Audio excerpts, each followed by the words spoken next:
Hello everyone, welcome back to my YouTube channel. I hope you all are doing well. So today we will be continuing the series of reaction mechanism of transition metal complexes, and our today's topic is factors affecting rate of acid hydrolysis reactions.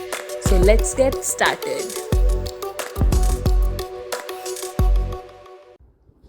So जो factors affect करते हैं rate of acid hydrolysis reactions, उनमें से 3 factors हैं जो हमारे mainly effect करते हैं. फर्स्ट है effect of charge on the complex, second है इफेक्ट ऑफ चीलेशन या फिर इसको हम इफेक्ट ऑफ स्टेरिक हिंड्रेंस भी बोलते हैं. वो हम आगे जाके देखेंगे कि कैसे कैसे अफेक्ट होता है रेट.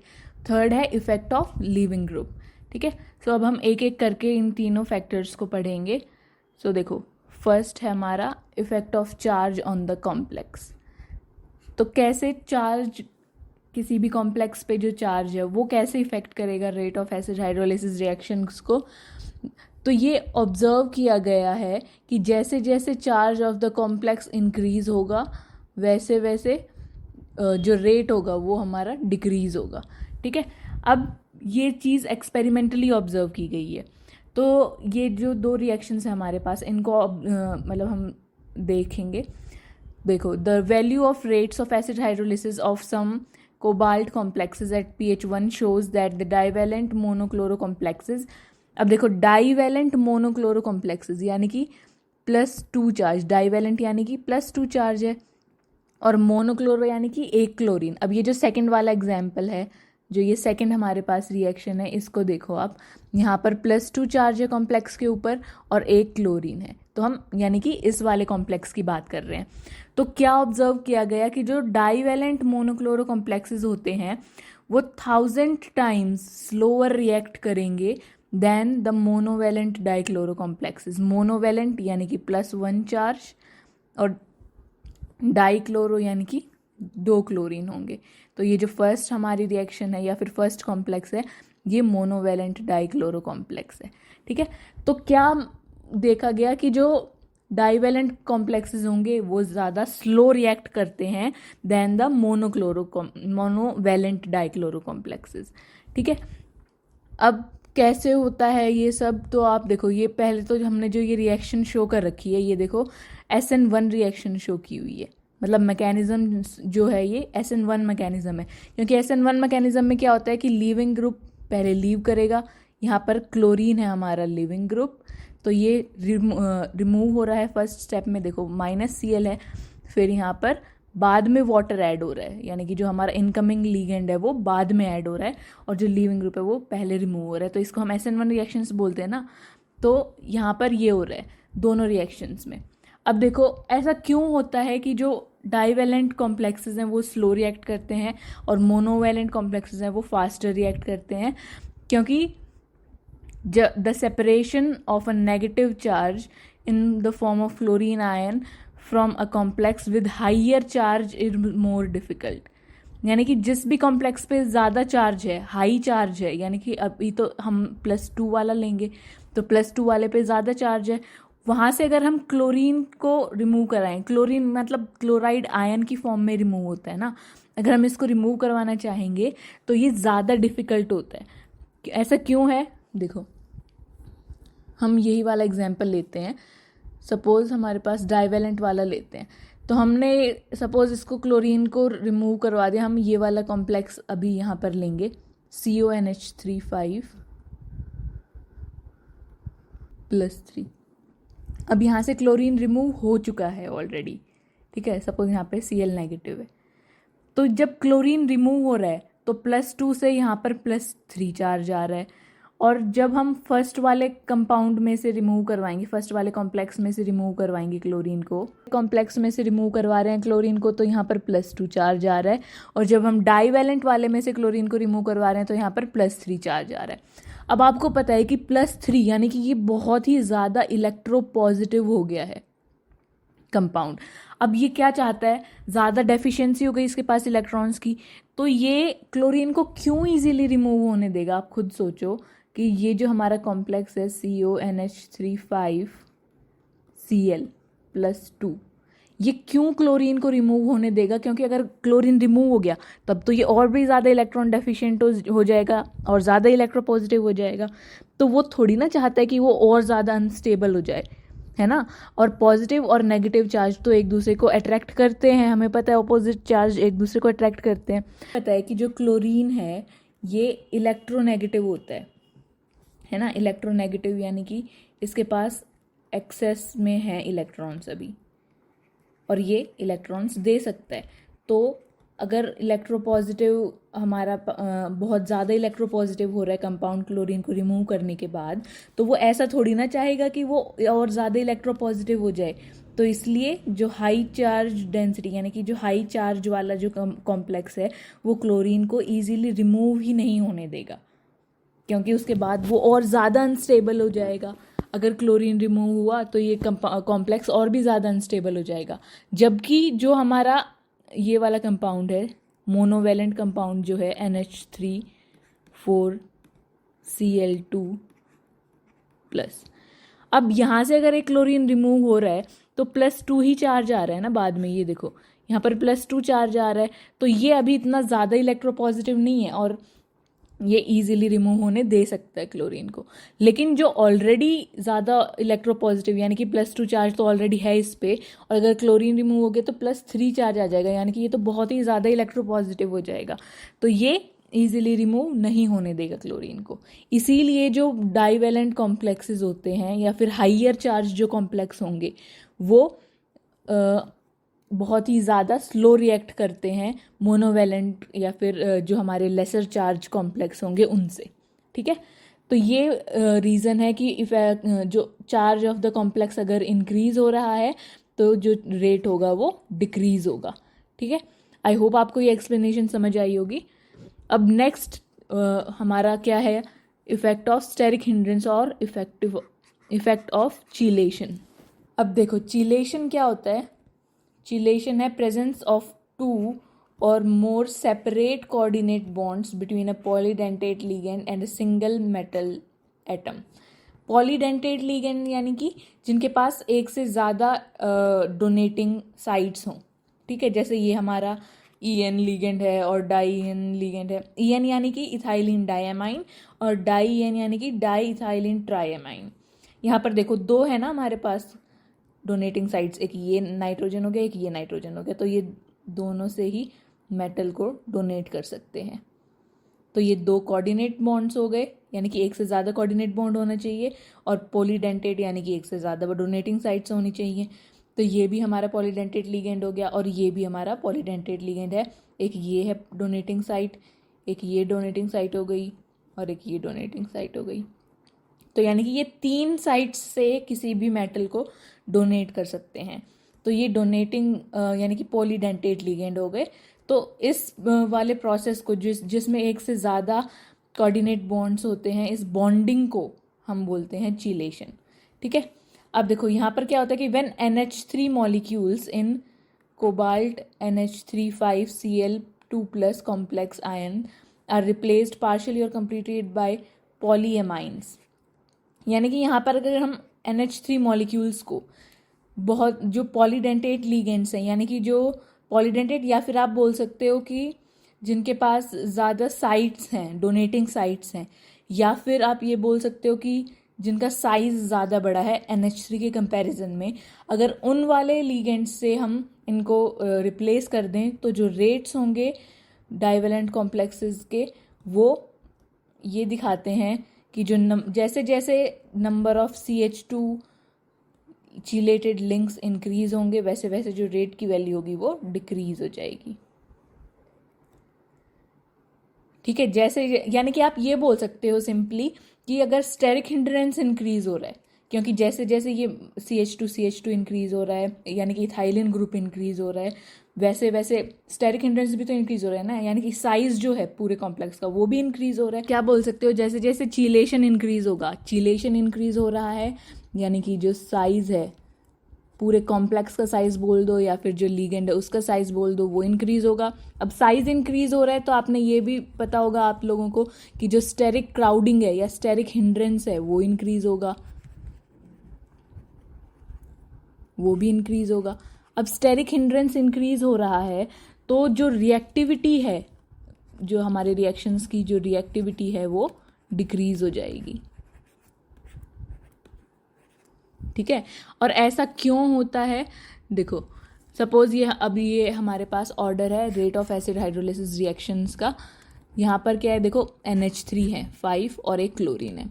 यहाँ पर हमने क्या किया कि एक NH3 को हमने 2 NH3 को एक EN से रिप्लेस कर दिया। EN यानी कि इथाइलिन डाइअमाइन। यहाँ पर देखो इथाइलिन डाइअमाइन में 2 डोनेटिंग साइट्स है ना, 2 डोनेटिंग साइट्स यानी कि ये 2 अमोनिया की पोजीशन ले सकता है। ठीक है, यानी कि 2 अमोनिया को आप हटाओगे तब जाके एक EN ग्रुप आ सकता है, और अगर आप 3 अमोनिया को रिमूव करोगे तो वहाँ पर एक डाईईन ग्रुप आएगा, यानी कि डाईइथाइलिन ट्राइअमाइन। ठीक है, क्योंकि डाईइथाइलिन ट्राइअमाइन के पास 3 साइट्स होती हैं तो वो 3 अमोनिया की पोजीशन ले सकता है। अब देखो यहाँ पर आपको क्या दिख रहा है कि जो रेट है वो सबसे ज़्यादा फास्ट है जब हमारा स्टेरिक हिंड्रेंस या स्टेरिक क्राउडिंग या चीलेशन सबसे कम है, और रेट सबसे ज़्यादा कम किसका है, यहाँ पे लीस्ट रिएक्टिविटी है।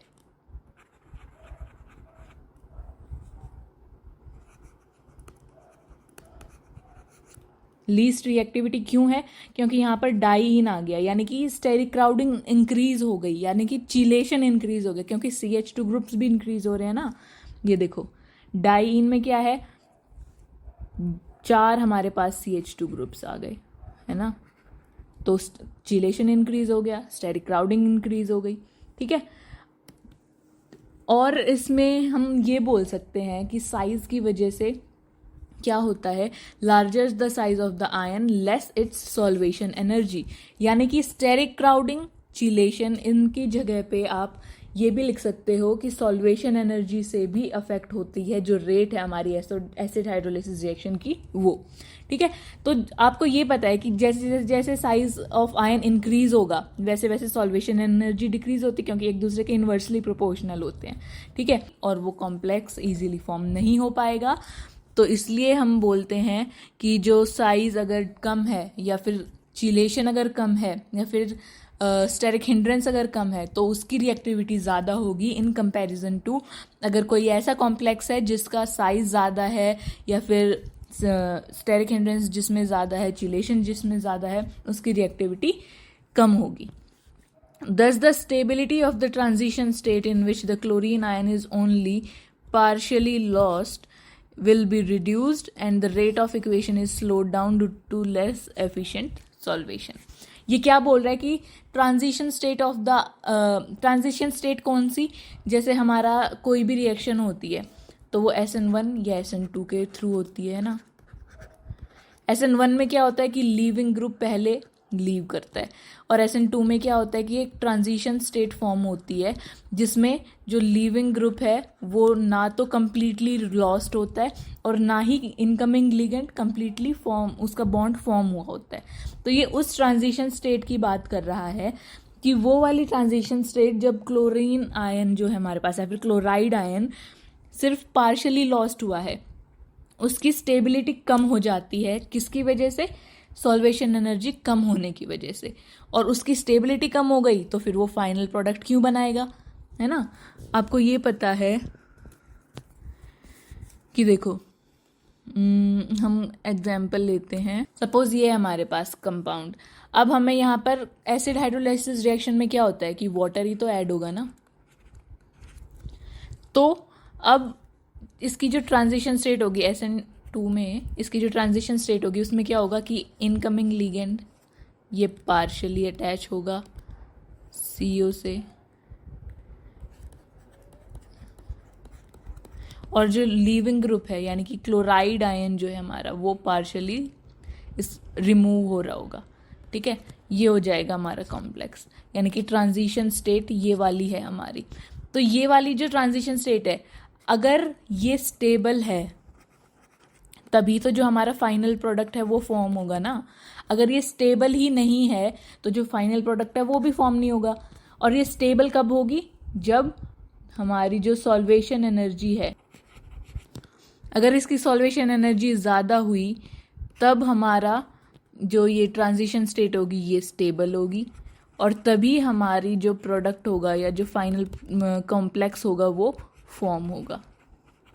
ठीक है, लेकिन हम क्या देखो, साइज इंक्रीज होने से या चिलेशन इंक्रीज होने से जो हमारी सॉल्वेशन एनर्जी होती है वो डिक्रीज हो जाती है। अब सॉल्वेशन एनर्जी डिक्रीज हो गई तो जो ट्रांजिशन स्टेट होगी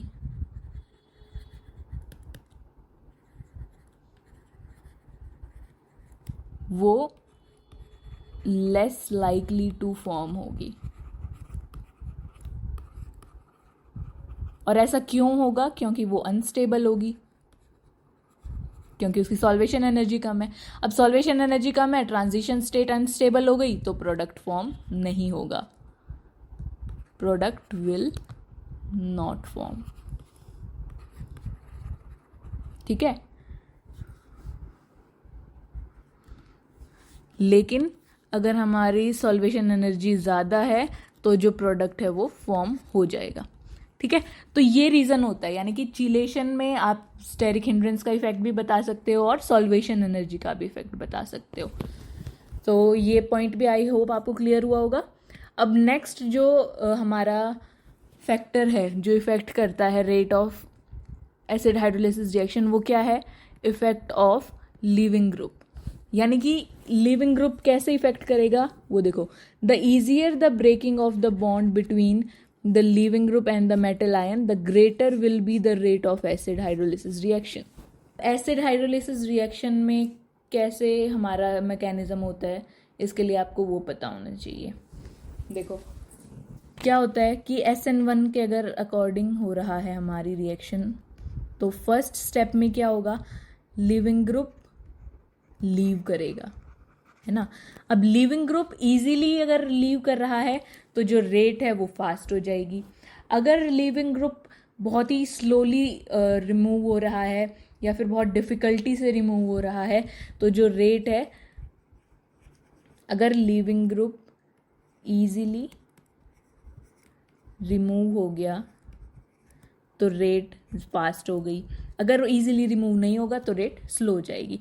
अब यानी कि जो हमारा लिविंग ग्रुप मतलब कितना ज़्यादा स्ट्रांगली मेटल से अटैच्ड है उसके ऊपर भी हमारी डिपेंड करेगी ना रेट।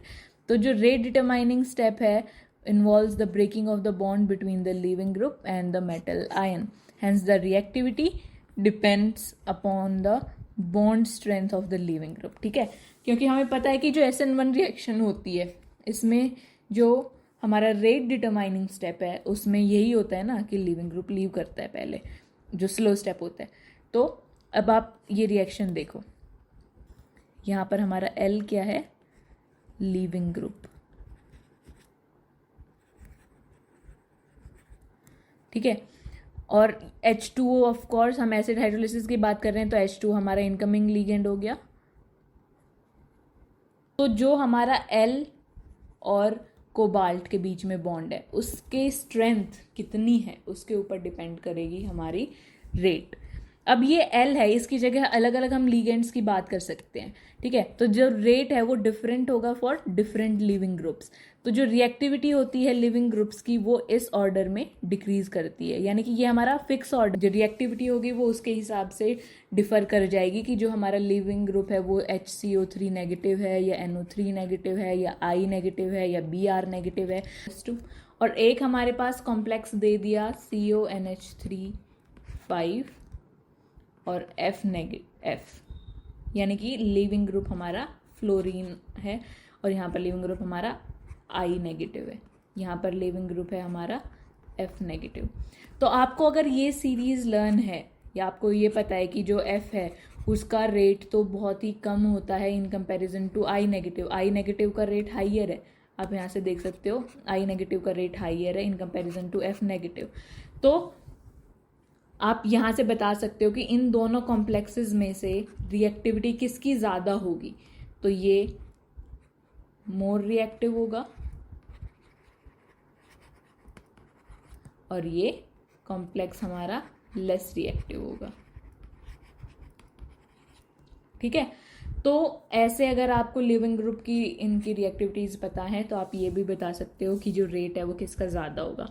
तो हमारे पास फाइनली हमने 3 फैक्टर्स डिस्कस किए जो रेट ऑफ एसिड हाइड्रोलिसिस को अफेक्ट करते हैं। फर्स्ट था charge on the complex, second हो गया चिलेशन, स्टेरिक हिंड्रेंस, या फिर आप इसको एक ये भी ऐड कर सकते हो सेकंड पॉइंट में ही कि इफेक्ट ऑफ सॉल्वेशन एनर्जी। या तो आप इनको एक ही पॉइंट में लिख सकते हो या फिर आप अलग अलग भी लिख सकते हो कि सॉल्वेशन एनर्जी का अलग पॉइंट बना दिया और चिलेशन का अलग बना दिया, स्टेरिक हिंड्रेंस का अलग बना दिया।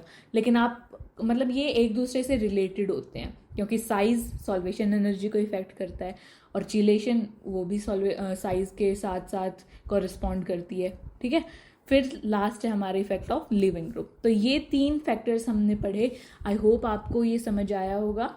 If you have any query, any doubt, you can comment down in the comment box, and do like, share and subscribe to my channel. Also share this video with your friends, and thank you for watching.